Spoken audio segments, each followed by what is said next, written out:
तो आप देख तो लोगे कम से कम। हीट एंड थर्मोडायनेमिक्स एक बड़ी बड़ी अच्छी सी यूनिट है और कमजोर दिल वाले जिनका मैथमेटिक्स थोड़ा सा हल्का है वो विशेष रूप से इसमें अवेयर रहेंगे।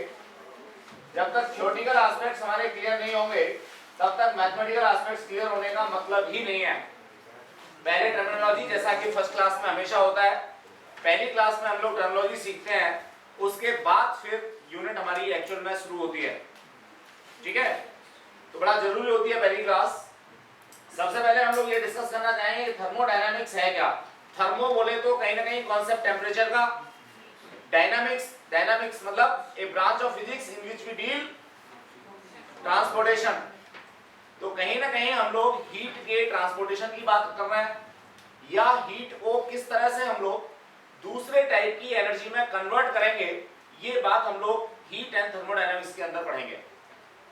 जस्ट लाइक जो सबसे बढ़िया एग्जांपल हम लोगों को मिलता है वो हीट को मैकेनिकल वर्क में कन्वर्ट करने का मिलता है। हीट को मैकेनिकल वर्क में कन्वर्ट करते हो आप लोग हीट इंजन की हेल्प से। और हीट इंजन के एग्जांपल्स स्कूटर का इंजन, मोटरसाइकिल का इंजन, बाइक का इंजन या व्हाटएवर सो आपकी कार का इंजन, एरोप्लेन का इंजन, ये सारे इंजन जो हैं वो हीट इंजन कहलाते हैं। और ये क्या करते हैं, ये कहीं ना कहीं हीट एनर्जी को मैकेनिकल एनर्जी में कन्वर्ट करते हैं। तो branch in which we deal transformation of heat energy into work और maybe work into heat energy is termed as thermodynamics. ये बात समझ आ गई? कहीं को दिक्कत? अब थर्मोडायनामिक्स में अगर हम लोग बात करना चाहें तो यहां दो एस्पेक्ट हम लोगों को मिलते हैं, एक माइक्रोस्कोपिक, एक मैक्रोस्कोपिक। माइक्रोस्कोपिक का मतलब जब हम मॉलिक्यूलर रेंज में चले जाते हैं 10⁻⁹, 10⁻⁸, 10⁻⁷ मीटर ऑर्डर के रेंज में चले जाते हैं, तब जो भी स्टडीज हम लोग करते हैं उनको माइक्रोस्कोपिक स्टडीज कहते हैं। और मैक्रोस्कोपिक ऐसे सारे के सारे पैरामीटर्स जो इतनी छोटी रेंज के नहीं होते मैक्रोस्कोपिक कहलाते हैं। तो थर्मोडायनामिक्स हम पढ़ जरूर रहे हैं, लेकिन यहाँ जितने भी माइक्रोस्कोपिक एस्पेक्ट्स होंगे यानी मॉलिक्यूल से रिलेटेड जितनी भी बातें होंगी उन सबको हम लोग नहीं पढ़ेंगे, उन सबको हम लोग साइड में कर देंगे। फिर हमें मैक्रोस्कोपिक वेरिएबल्स के बारे में पढ़ना है। मैक्रोस्कोपिक वेरिएबल्स में आपका क्या है, टेम्परेचर है, प्रेशर है, वॉल्यूम है। ठीक है, ये सारी की सारी चीजें हम लोगों की कहाँ मिलती है, वर्क डन है, ये सब हमें मैक्रोस्कोपिक वेरिएबल्स में मिलती हैं। तो इनके बारे में ही हम लोगों को पढ़ना है, यानी मॉलिक्यूल्स के कॉन्फ़िगरेशन में क्या चेंज होता है वो सब हम लोग यहाँ थर्मोडायनामिक्स के अंदर नहीं पढ़ेंगे। इसके बाद दूसरा एस्पेक्ट हम लोगों का आता है इंटरनल एनर्जी का। कोई भी गैस हम लोग ले लेते हैं और स्पेशली हम लोग गैस लेते हैं कौन सी, आइडियल गैस।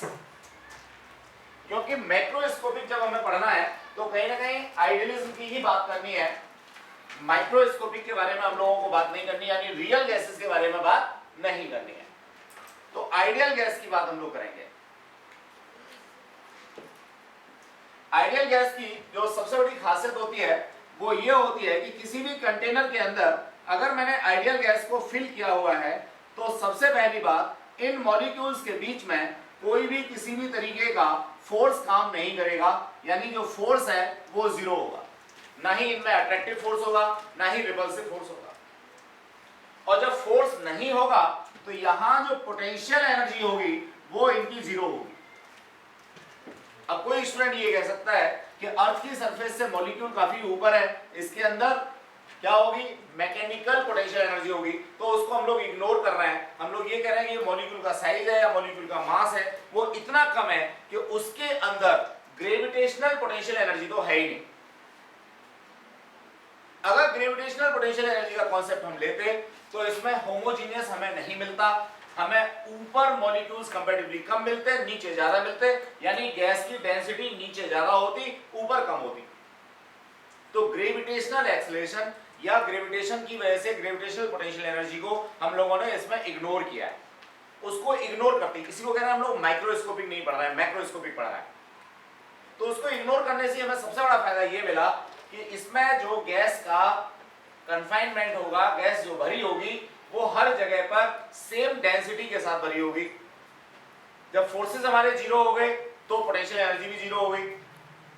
कौन सी वाली? जो मॉलिक्यूल्स के बीच में लगने वाले फोर्सेस थे उनकी वजह से। ठीक, अब जरा इसी की इंटरनल एनर्जी के बारे में बात करें। इंटरनल एनर्जी, चलो एक्सटर्नल एनर्जी को भी पहले समझ लेते हैं। मान लीजिए मेरे पास कोई कंटेनर है, इसके अंदर मैंने आइडियल गैस भर रखी है, इसकी एक्सटर्नल एजेंसी से मेरा एक्सटर्नल एनर्जी से मेरा क्या कंसर्न है? कोई बताएगा? इस पूरे कंटेनर को मैं दौड़ा रहा हूं, ऊपर लेके जा रहा हूं, शेक कर रहा हूं, व्हाटएवर सो, पूरे के पूरे कंटेनर को, तो इसकी जो भी एनर्जी होगी उसको मैं एक्सटर्नल एनर्जी कहूंगा। ठीक है, जैसे मान लीजिए कंटेनर है, इसके अंदर आइडियल गैस है, मैंने इसको यहां से उठाया यहां ले गया, ठीक, या मैंने इसमें कोई जोर से डंडा मार दिया, चेंज इन मोमेंटम कर दिया, तो उस तरह की जो एनर्जी होगी उसको हम लोग यहाँ पे एक्सटर्नल एनर्जी कहेंगे। और एक्सटर्नल एनर्जी के बारे में हम लोग यहाँ पे डिस्कशन नहीं दे रहे हैं, यानी मैकेनिकल जो एनर्जी है उनके बारे में हम लोगों को डिस्कशन यहाँ पे देना ही नहीं है। फिर कौन सा देना है? Internal energy. इंटरनल एनर्जी क्या है? ये मॉलिक्यूल्स अपनी जगह पे तीन तरह का मोशन कर रहे होंगे, सब लोग जानते हैं। कौन कौन सा? ट्रांसलेटरी, रोटेशनल और वाइब्रेशनल। तो ट्रांसलेटरी मोशन की वजह से जो एनर्जी है उसको हम लोग इंटरनल एनर्जी के नाम से जानेंगे या इंटरनल काइनेटिक एनर्जी के नाम से जानेंगे। मॉलिक्यूल अपनी जगह पर रोटेट कर रहा है तो उसकी वजह से जो एनर्जी होगी उसको हम लोग इंटरनल रोटेशनल काइनेटिक एनर्जी के नाम से जानेंगे। मॉलिक्यूल अपनी जगह पे वाइब्रेट कर रहा है या ऑसिलेट कर रहा है तो उसको हम लोग इंटरनल वाइब्रेशनल काइनेटिक एनर्जी के नाम से जानेंगे। तीनों काइनेटिक एनर्जी को जोड़ दोगे तो उसे हम लोग इंटरनल काइनेटिक एनर्जी के नाम से जानेंगे, और इंटरनल काइनेटिक एनर्जी के साथ में इंटरनल पोटेंशियल एनर्जी को जोड़ दोगे तो इंटरनल एनर्जी के नाम से जानेंगे। ये बात समझ आ गई? नहीं आई? जल्दी बोलो, या और ग्राफ बना के दिखाऊं इसका बड़ा सा बढ़िया सा। इन तीनों एनर्जी का सम जो होता है इसको बोलते हैं काइनेटिक एनर्जी। कौन सी? इंटरनल। इस इंटरनल काइनेटिक एनर्जी में अगर मैं इंटरनल पोटेंशियल एनर्जी को जोड़ दूं तो इसको मैं पूरे को कहूंगा इंटरनल एनर्जी। मजेदार बात यह है कि internal potential energy ideal gas के केस में 0 होती है, इसलिए जब भी आइडियल गैस की इंटरनल एनर्जी की बात करूंगा तो उसमें ये तीनों तरह की काइनेटिक एनर्जी होंगी। क्लियर? अब तो और अच्छे से क्लियर हो गया होगा। अब इसी को मैं रियल गैसेस में कन्वर्ट कर देता हूं। जब मैं रियल गैसेस की बात करूंगा तो नो डाउट उस गैस के मॉलिक्यूल्स के बीच में कहीं ना कहीं कोई फोर्स होगा, कहीं ना कहीं कोई टॉर्क काम कर रहा होगा जिसकी वजह से ये फोर्स नॉन जीरो होगा, और जब ये फोर्स नॉन जीरो होगा तो उसकी इंटरनल पोटेंशियल एनर्जी भी नॉन जीरो होगी, यानी उसकी कोई ना कोई वैल्यू होगी। अगर मैं ये कंसीडरेशन लेने लगता हूं तो फिर इसको मैं माइक्रोस्कोपिक थर्मोडायनामिक्स में ले जाऊंगा। अभी मैं सिर्फ आइडियल के लिए पढ़ रहा हूं तो उसको मैक्रोस्कोपिक थर्मोडायनामिक्स के नाम से पढ़ता हूं। ये बात समझ आ गई? एनर्जी का कॉन्सेप्ट क्लियर हो गया?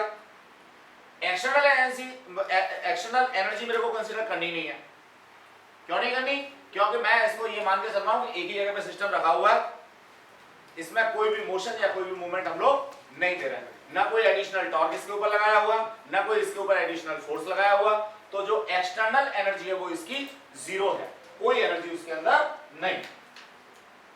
इसके बाद हम लोग बात करना चाहेंगे, जब थर्मोडायनामिक्स को पढ़ते हैं तो उसमें सबसे पहला कॉन्सेप्ट आता है thermodynamic system, thermodynamic surroundings and boundary. समझिए, हम लोगों को जिस गैस के सैंपल के ऊपर काम करना है, जिस गैस के एक्सपेंशन के बारे में, कॉन्ट्रैक्शन के बारे में, वर्क डन के बारे में काम करना है, उसको हम लोग बोलते हैं थर्मोडायनामिकल system. Thermodynamical system is a collection of a large number of molecules। और मैक्रोस्कोपिक की बात कर रहे हैं तो large number of ideal gas molecules. ये हो गया थर्मोडायनामिकल सिस्टम। इसके बाद में सराउंडिंग, ये जो large number of gases molecules हम लोगों ने लिया है जिसके ऊपर हमें स्टडी करनी है, उसके अलावा जो भी कुछ है चारों तरफ वो सराउंडिंग है। एग्जाम्पल के लिए इस रूम के अंदर हम इतने सारे लोग बैठे हैं, सब सांस ले रहे हैं, सबका टेम्परेचर 37 डिग्री सेल्सियस है। इसकी वजह से नो डाउट इसके अंदर जो गैसेस का कंपोजिशन है वो चेंज होगा। कंपोजिशन चेंज होगा तो कहीं ना कहीं ये तीनों एनर्जी चेंज होंगी। ठीक, तो इस रूम के अंदर जो भी कुछ है वो थर्मोडायनेमिकल सिस्टम है। इसके बाहर चाहे वो ऊपर हो, नीचे हो, साइड में हो, कहीं भी हो, वो सारा का सारा सराउंडिंग कहलाएगा। Got it not it? अब थर्मोडायनेमिकल सिस्टम और सराउंडिंग दोनों को सेपरेट करने वाली जो वॉल्स होंगी, दीवारें होंगी, उनको हम लोग कहेंगे बाउंड्री। क्या कहेंगे? बाउंड्री। ठीक है, अब बाउंड्री भी यहां पे दो तरह की हो सकती है। एक कहलाती है एडियाबेटिक बाउंड्रीज। एडियाबेटिक बाउंड्रीज क्या करेंगी? ना तो बाहर से हीट एनर्जी को यानी सराउंडिंग से हीट एनर्जी को सिस्टम के अंदर आने देंगी और ना ही सिस्टम की हीट एनर्जी को सराउंडिंग में जाने देंगी, हीट एनर्जी को। तो इसको हम लोग कहेंगे क्या? Adiabatic boundaries. दूसरी हमारी आती है डाईएथर्मिक। डाईएथर्मिक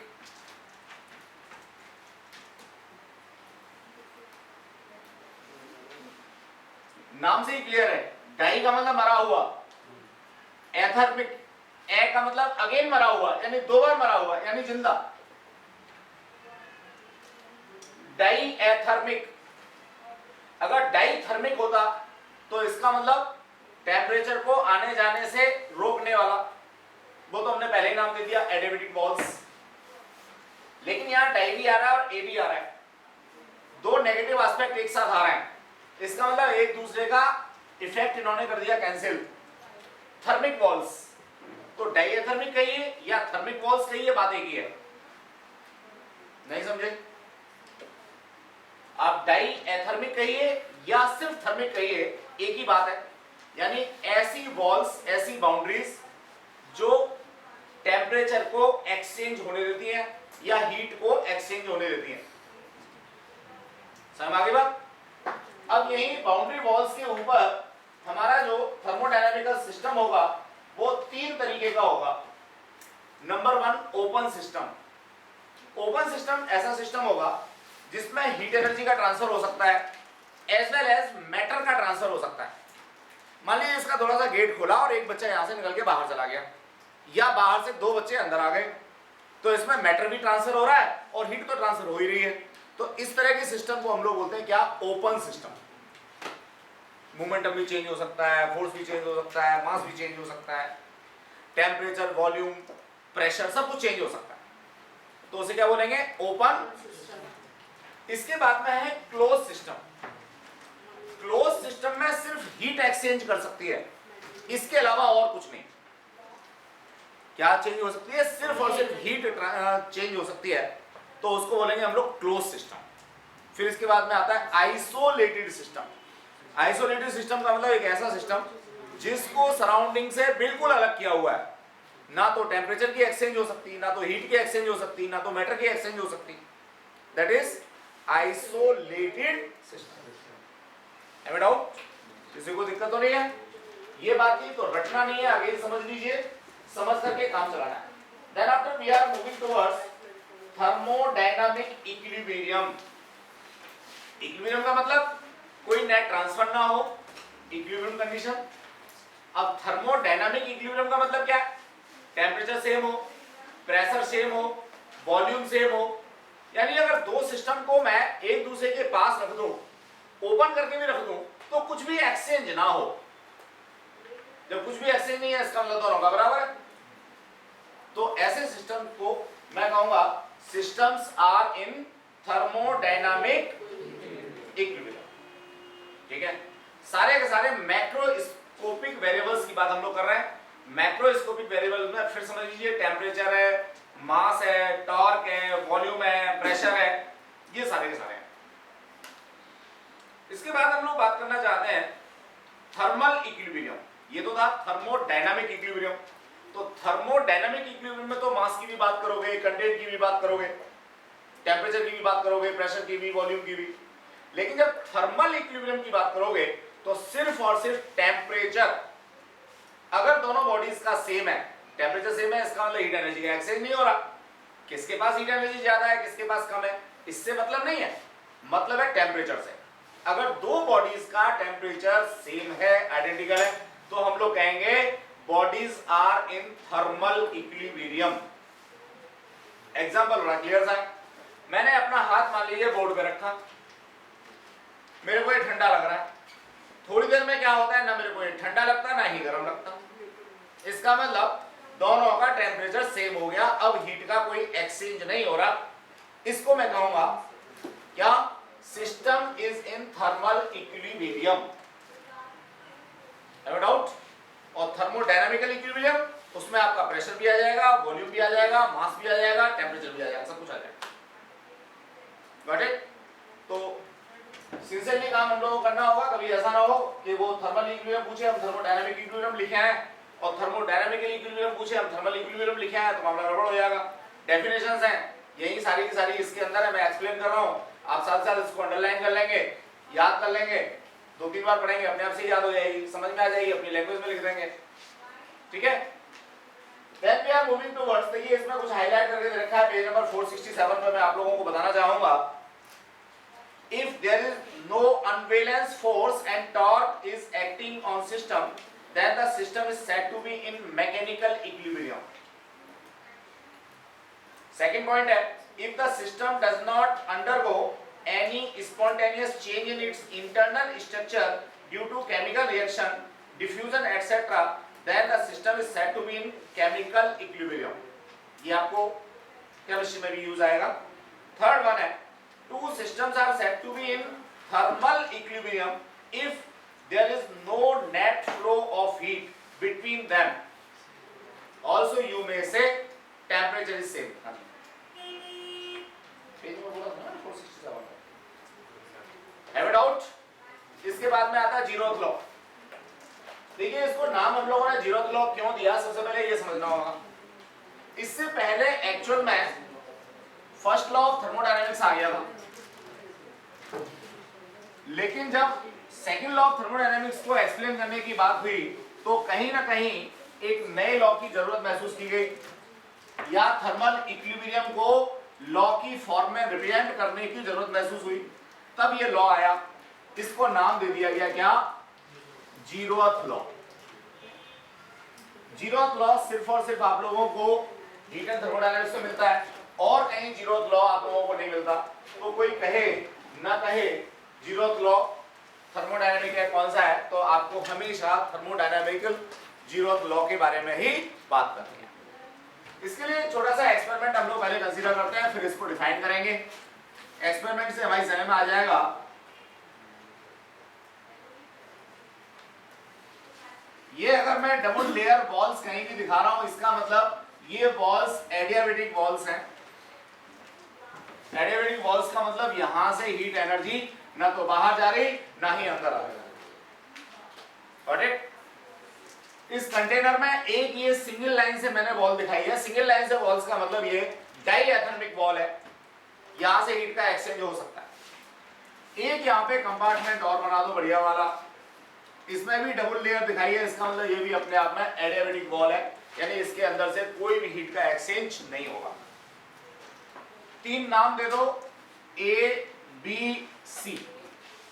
बुक में क्या दे रखे हैं मैंने कंसीडर नहीं किया, कौन सा कहां पे मैंने कंसीडर नहीं किया, हो सकता है वही हो। तो कभी ऐसा मत करना कि मैं यहाँ पे एक्सप्लेन कर दूं, बुक को जाके पढ़ो तो कहोगे सर ने तो गलत बता दिया।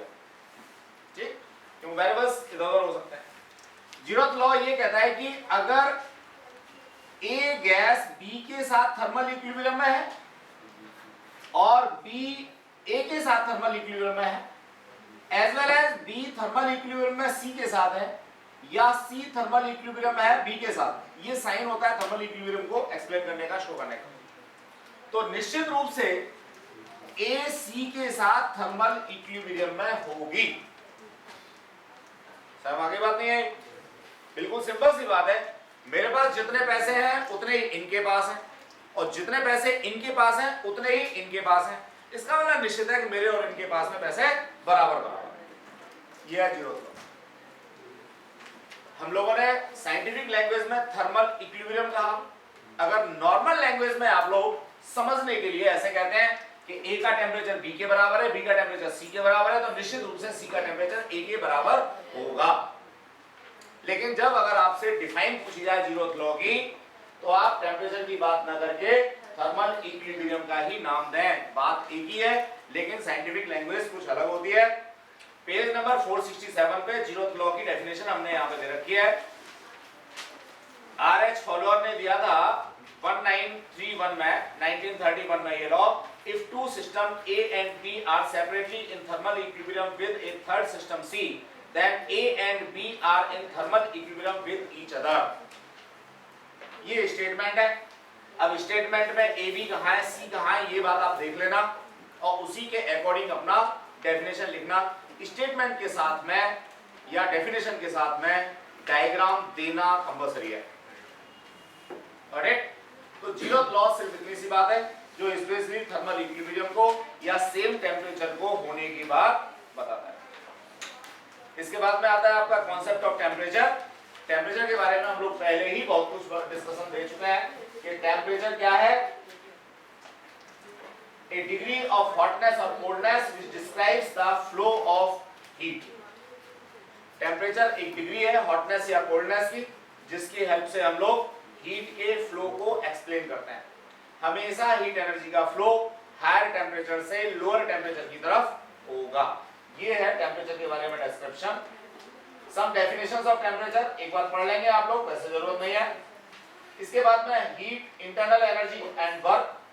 आपको हीट के बारे में मैंने डिस्क्रिप्शन दे दिया, इंटरनल एनर्जी के बारे में भी आपको एक्सप्लेनेशन दे दिया, वर्क डन के बारे में एक्सप्लेनेशन देना बाकी बचता है, या ऐसे मान लीजिए कि मैं पहले दे चुका हूं, सिर्फ आपको रिकॉल कराना है वर्क डन के बारे में। करते हैं सब।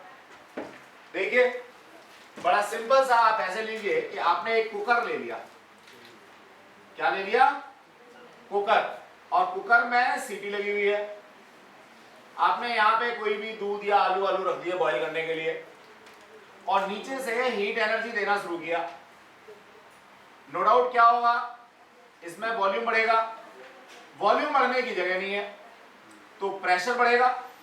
प्रेशर बढ़ेगा तो ये सीटी ऊपर उठेगी। हीट एनर्जी ने वर्क डन कर दिया या नहीं? बोलिए, हीट एनर्जी ने वर्क डन किया या नहीं?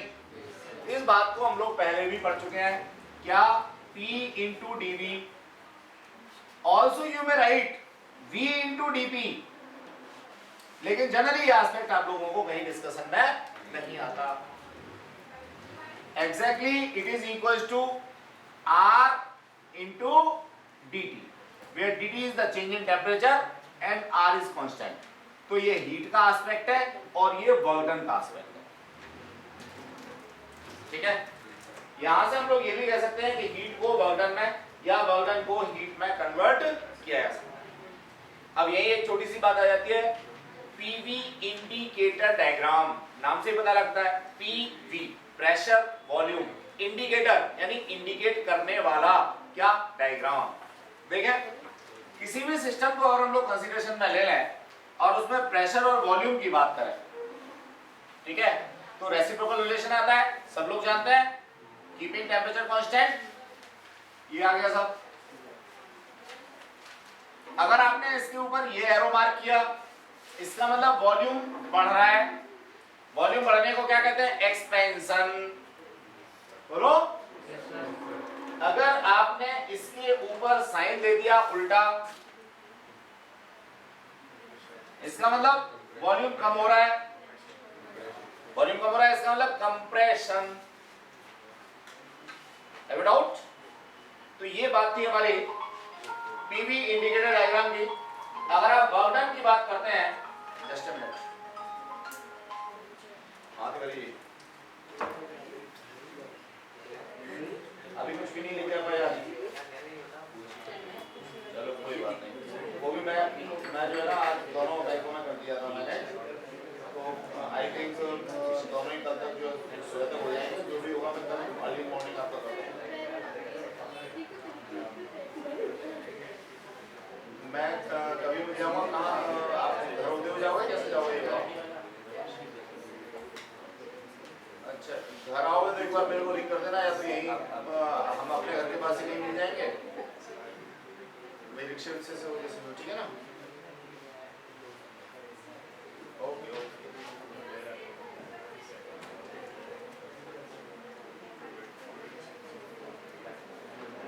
हाँ भाई, अब जरा बर्डन की बात करें, क्या था? प्रेशर और वॉल्यूम का मल्टीप्लिकेशन था।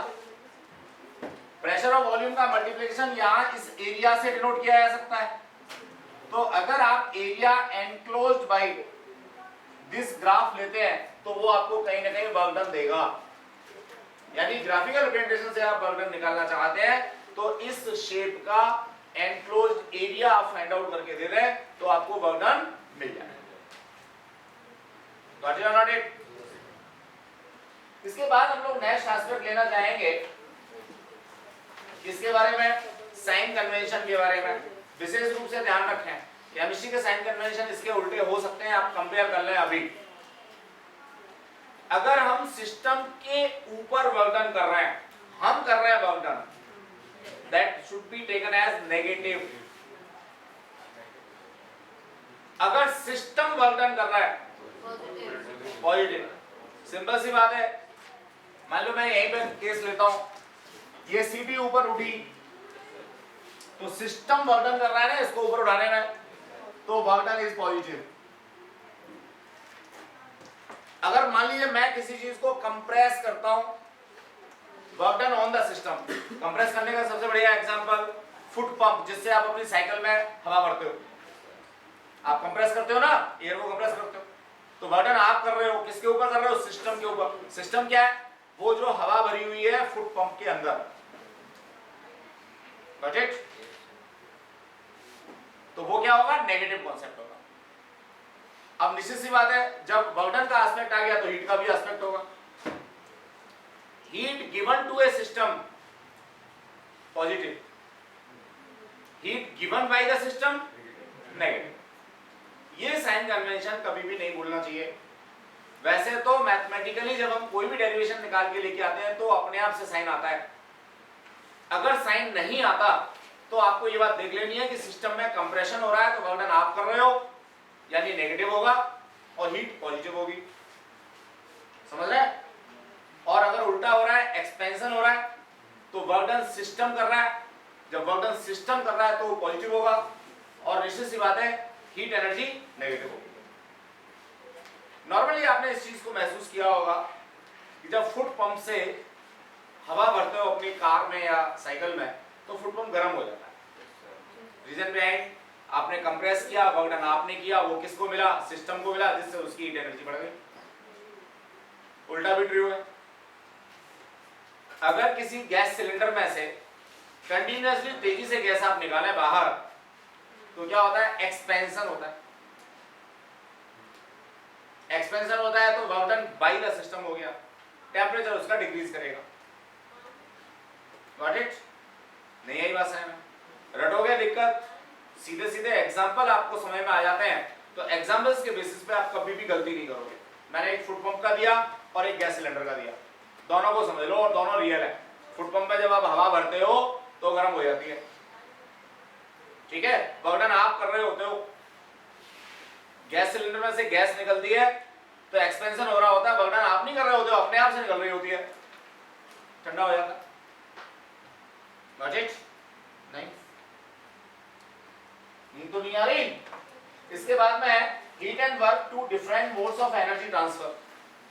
देखिए जूल ने जो एक्सपेरिमेंट किया था उसने भी सबसे पहले मैकेनिकल इक्विवेलेंट के बारे में बताया, यानी heat energy can be converted into work done और वर्क में बी कन्वर्टेड इनटू हीट। वैसा ही एक एक्सपेरिमेंट और भी है जो जूल ने तो नहीं दिया था, किसी और ने दे दिया होगा। चलो बस सर ने दे दिया था।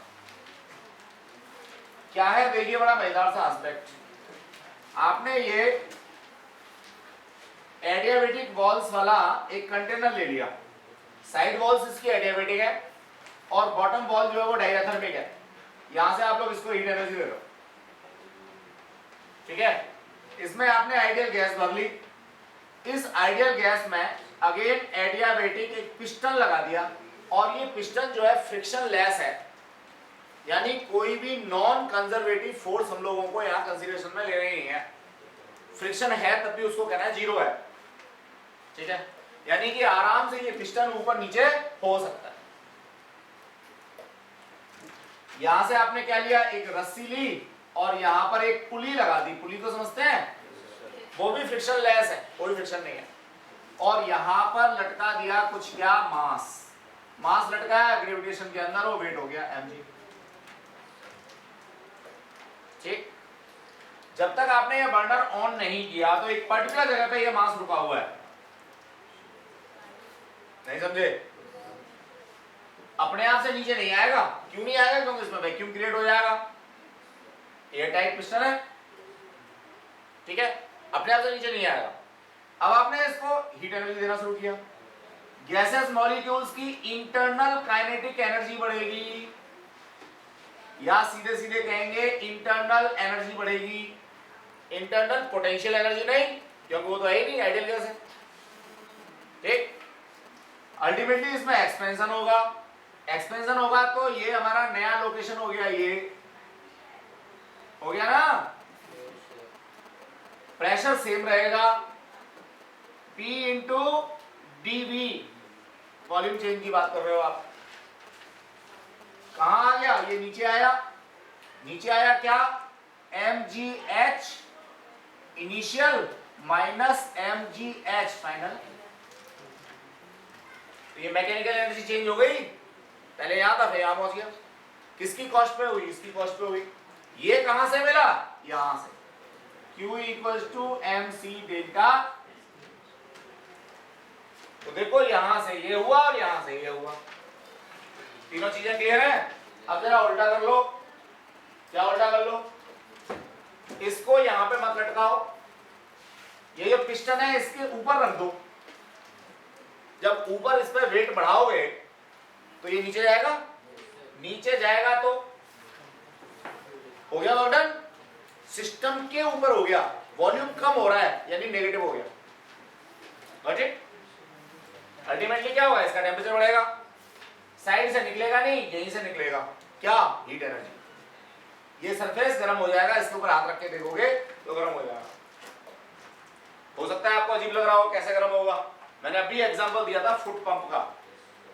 आप पैर से उसको दबाते हो, छोटे भाई से कहते हो पकड़ ले, तो थोड़ी देर तो वो पकड़ता है बेचारा, उसको पता नहीं है कि गर्म भी होगी पंप, और थोड़ी देर में वो बहुत ज्यादा गर्म हो जाती है, छोटे हो जाता है।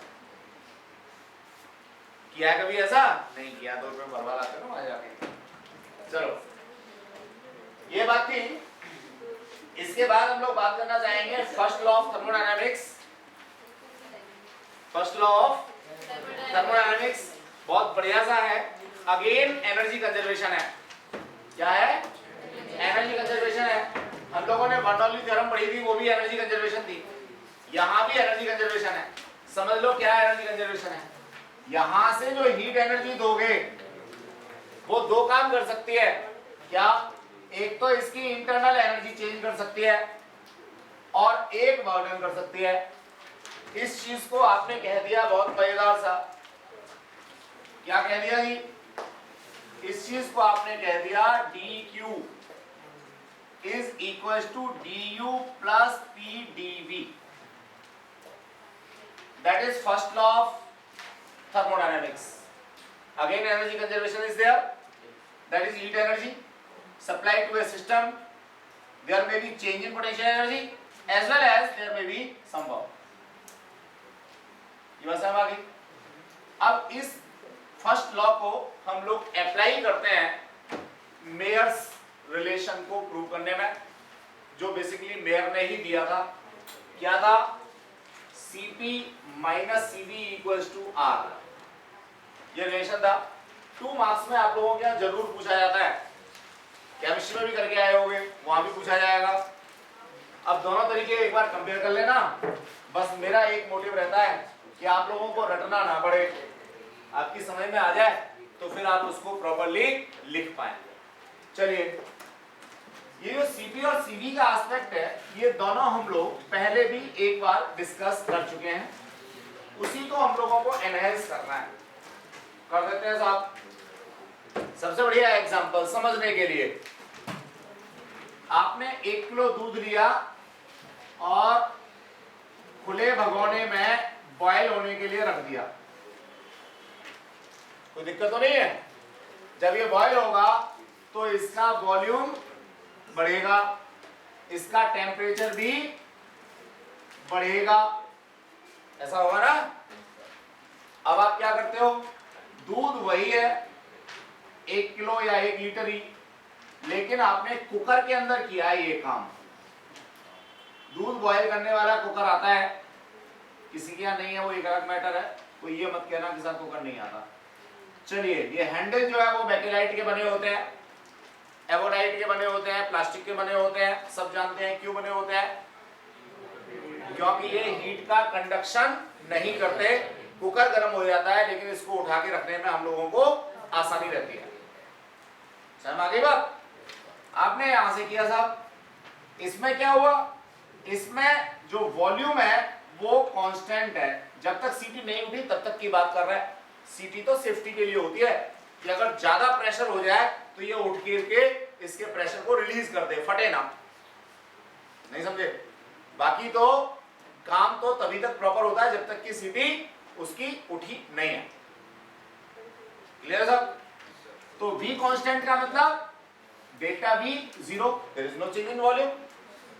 यहां पे क्या था, P कांस्टेंट था, यानी कि delta P equals to 0। P constant क्यों था, क्योंकि जो एटमॉस्फेरिक प्रेशर था वही प्रेशर आपका यहां पे काम कर रहा है। Got it? यहां से जो हीट एनर्जी दोगे dQ, वो दो काम करेगी। एक तो इसका टेम्परेचर बढ़ाएगी तो du, टेम्परेचर बढ़ने का मतलब इंटरनल एनर्जी चेंज हो गई। दूसरा P dV, ठीक है। यहां जो हीट एनर्जी आप दोगे वो क्या करेगी, सिर्फ और सिर्फ एक काम करेगी, इंटरनल एनर्जी में चेंज करेगी, वर्क डन तो हो नहीं रहा, dV 0 है, दैट इज du। दोनों सिस्टम क्लियर है? बोलो जरा, यहां लगाओ तो यहां लगाओगे mCV delta T, mCV delta T, mC delta T वही है, that is equal to du। दूध वही है, टेम्परेचर वही चेंज हो रहा है क्योंकि बॉयल हो रहा है दोनों में, इससे ज्यादा कुछ नहीं। इसका मतलब इस du को आप यहां यूज कर सकते हो, that is mCV delta T plus P dV।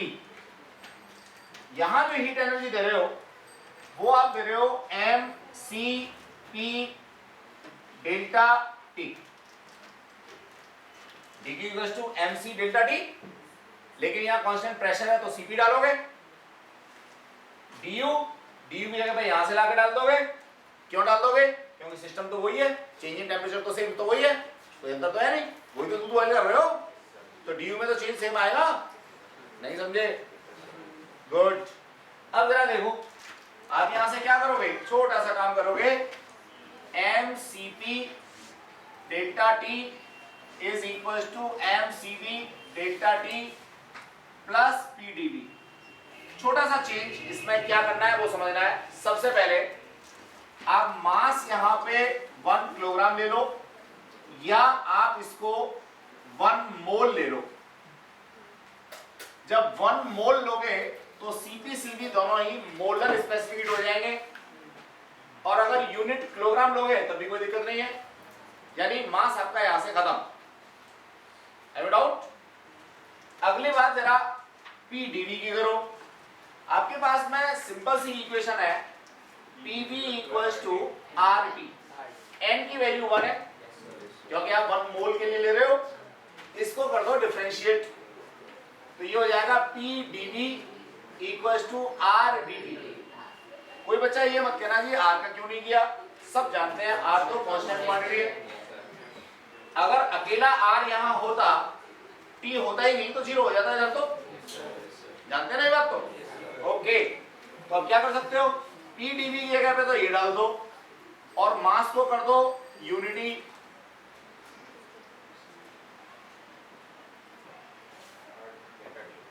चलो जी डेल्टा टी, dt लिखो, डेल्टा टी लिखो, कोई फर्क नहीं, दोनों बातें एक ही हैं। dt का मतलब डिफरेंशियल चेंज इन टेम्परेचर और डेल्टा टी का मतलब चेंज इन टेम्परेचर। तो आप पूरे में एक ही नोटेशन रखेंगे, डेल्टा टी रखेंगे या dt रखेंगे, डजंट मैटर। अब कुछ बचा ही नहीं, अब तो सब हो गया। dt dt सब में से लो कॉमन और कर दो cancel out, Cp minus Cv equals to R, ये मेयर्स रिलेशन है। समझने के लिए ये बात है, लिखने के लिए चाहो तो बुक यूज कर लो, बुक में उसने थोड़ा सा चेंज कर रखा है, समझ में आ जाए बहुत अच्छी बात, अदरवाइज तो ऐसे ही लिख आना। लेकिन जो लैंग्वेज मैंने यहाँ आपको एक्सप्लेन करते समय बोली है उसको आपने जरूर यूज करना है। क्या? जैसे working substance is same, so there is same temperature, sorry same change in internal energy, ठीक है। Here volume is constant, so there is no work done, there is no work done. चाहो तो इसको first law में 0 ऐसे लिख लो ना, ऐसे ही इसमें आपको लिखना है। फिर एक जगह से वैल्यू उठा करके du की दूसरे में प्लेस करनी है, इसको डिफरेंशिएट करके अलग से दिखाना है और डिफरेंशिएट करके मोलर स्पेसिफिक हीट का कॉन्सेप्ट लेकर के या 1 किलोग्राम गैस के लिए कॉन्सेप्ट लेकर के आप इसको क्या कर दोगे, Cp minus Cv equals to R prove कर दोगे, ठीक है। अगर मान लीजिए ये 1 मोल नहीं है, कई सारे मोल है, कई सारे मोल है, तो क्या होगा, बोलो बोलो, स्मॉल r या kbr, बोल्टजमैन कांस्टेंट के टर्म्स में तो लिखते हो आप, नहीं लिखते, नहीं लिखते, कोई बात नहीं आप लिख लेना, या म्यू आर, एन आर, यानी आपको नंबर ऑफ मोल से मल्टीप्लाई करना है बस। अगर 1 मोल है तो ये CpCv मोलर स्पेसिफिक हीट है, और 1 मोल नहीं है तो ये सिर्फ और सिर्फ स्पेसिफिक हीट्स है। थक गए है ना बेटा? चलो कोई बात नहीं, पढ़ाने का काम यही खत्म कर रहे हैं, आगे की चीजें आप समझिएगा। यहाँ तो थक गए, लेकिन 2-3 बातें आपको घर से पढ़ के आनी है। जैसे हीट कैपेसिटी मैं ऑलरेडी आपको एक्सप्लेन कर चुका हूँ, स्पेसिफिक हीट कैपेसिटी ऑलरेडी आपको क्लियर कर चुका हूँ, मोलर स्पेसिफिक हीट ऑलरेडी आपको क्लियर कर चुका हूँ। वाटर की स्पेसिफिक हीट के बारे में यहाँ एक छोटा सा कॉन्सेप्ट हम लोगों को जान लेना है। 40 to 45 डिग्री सेल्सियस पर वाटर की स्पेसिफिक हीट सबसे कम होती है, बाकी तो स्पेसिफिक हीट इसकी टेम्परेचर कम होने पे भी बढ़ती है और टेम्परेचर बढ़ने पे भी बढ़ती है। यानी 100 डिग्री सेल्सियस का वाटर है तो उसकी स्पेसिफिक हीट कंपैरेटिवली ज्यादा होगी, या ऐसे कह सकते हैं 0 डिग्री सेल्सियस पर और 100 डिग्री सेल्सियस पर ऑलमोस्ट स्पेसिफिक हीट सेम होती है, लेकिन 40 to 45 डिग्री सेल्सियस पर स्पेसिफिक हीट वाटर की सबसे कम होती है। Mechanical equivalent 1 calorie equals to 4.186 joule, इसी को मैकेनिकल इक्विवेलेंट के नाम से हम लोग जानते हैं। Relation between Cp and Cv मैंने आप लोगों को करा दिया। अब होमवर्क की जहां तक बात है तो होमवर्क में आपको पेज नंबर 472 पर एग्जाम्पल नंबर 4, ठीक है जी, और एक 470 पे एग्जाम्पल नंबर 1, 2 ही क्वेश्चन है बस, और ईमानदारी के साथ में करके आओगे, छुट्टी नहीं है अभी, अभी तो मुझे क्या करना है, अटेंडेंस भी लेनी है as well as assignment check करना है। पहले आके चेक कर लेता तो जिन लोगों को डांट पड़ती